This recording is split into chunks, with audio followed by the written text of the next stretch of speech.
Hi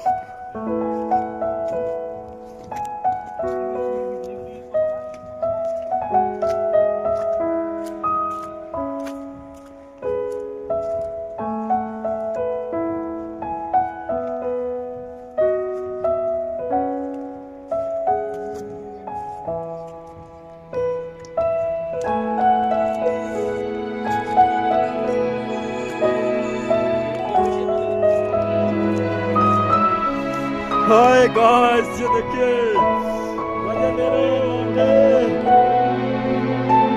guys. बहुत ही ज्यादा बर्फबारी हुई है और अभी भी बर्फबारी हो रही है थोड़ी थोड़ी, पर इतनी नहीं हो रही।